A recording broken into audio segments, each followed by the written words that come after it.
And we have certainly made the Quran easy for remembrance. So is there any who will remember? Diphthongs, 2 sounds. Diphthongs in Arabic are vowel sounds consisting of 2 parts, a short vowel and a consonant. 2 cases of diphthongs are written below. 1. Fatha plus walin. 2. Fatha plus yalin. You glide smoothly from one vowel to the other to produce its sound.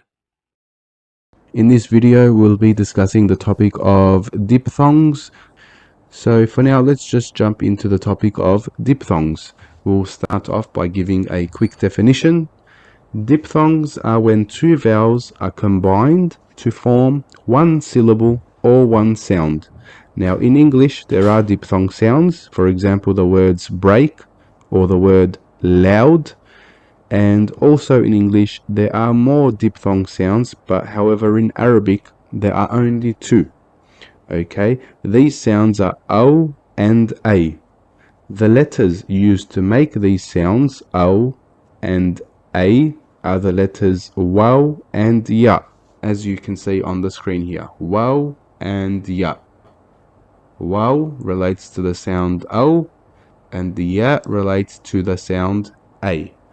So you're probably asking now, how do we identify when the sound is a diphthong sound? So you look for a fatha, or rather if you see a fatha on a letter, followed by the letter waw with a sukoon, then it makes the sound O. Okay, so once again, if you see a letter with a fatha, followed by the letter waw with a sukoon, it makes the sound O. So let's have a look at an example. Okay, here we have the word law. Notice on the lam there is a fatha which makes la. Previously you thought that you would think that there is a waw after it, which is a long vowel. You would think to pronounce this as lu. But since there is a fatha on the lam before the waw, and there is a sukoon on the waw, it is pronounced law. And you notice the O sound coming after the lam, la, aw, law. Okay, that is how we identify for diphthongs using the letter waw.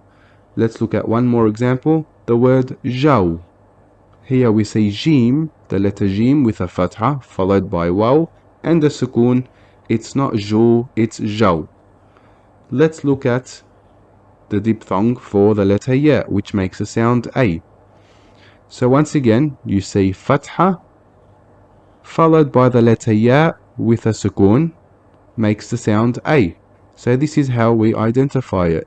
It's fatha on any letter before the letter ya plus a sukoon on the letter ya which comes after it. So if you look here, the formula, so let's pretend there's a letter meme here, has a fatha, so it's ma, and then we say ya with a sukoon, it would make the sound may.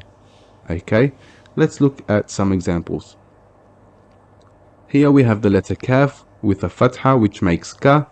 Now again, ya is a long sound which you would have learnt in the topic of vowels, but here because the ya has a sukoon and the letter before it has a fatha, it is pronounced as a.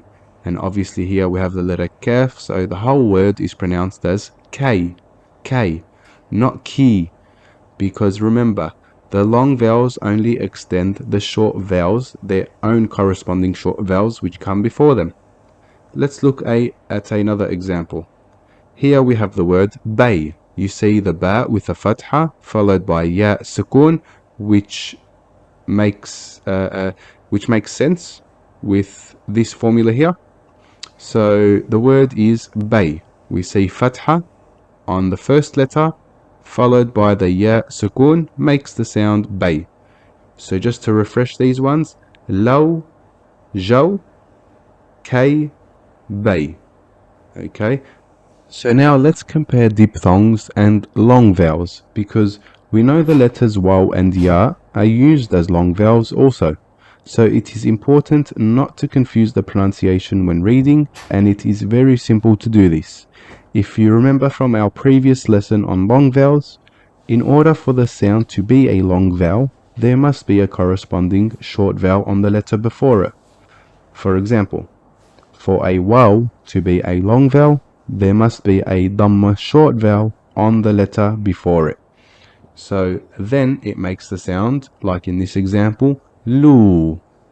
However, when there is a fatha on the lam or on any letter before the letter waw, okay, and there is a sukoon on the waw, like in this example here, it makes the sound law, law.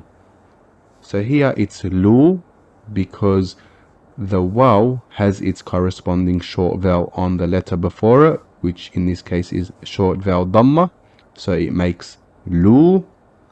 But here the waw does not have its corresponding short vowel before it, so it cannot be lu. It has a fatha short vowel, and those two do not correspond with each other, so fatha on lam makes la, followed by sukoon on waw, which makes aw. Together they make the sound law. So lu, law. That is how you identify the difference. And the same case applies to ya.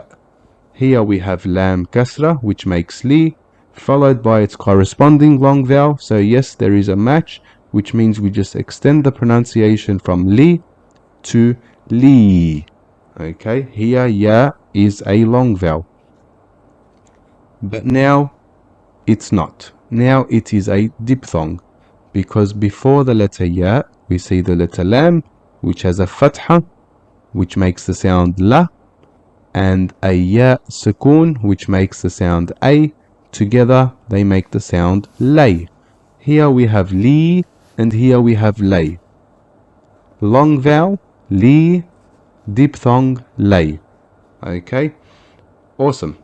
Now, just before we move on, I want to say, notice how the fatha on the letter before the letter waw breaks the rule of the long vowels. And the same, notice how the fatha on the letter before the ya breaks the rule for long vowels again. So, the fatha here means we do not pronounce this as lu anymore, we pronounce it as law. The fatha here means we don't pronounce this as li. There is a fatha on the lam. It is now pronounced lay. Awesome. So now let's look at some more word examples where we can see these diphthongs in action. أو بو أي بي فو في جو جي رو ري فو فو في في يو لا في لو ولقد يسرنا القرآن للذكر فهل من مدكر. And we have certainly made the Quran easy for remembrance. So is there any who will remember?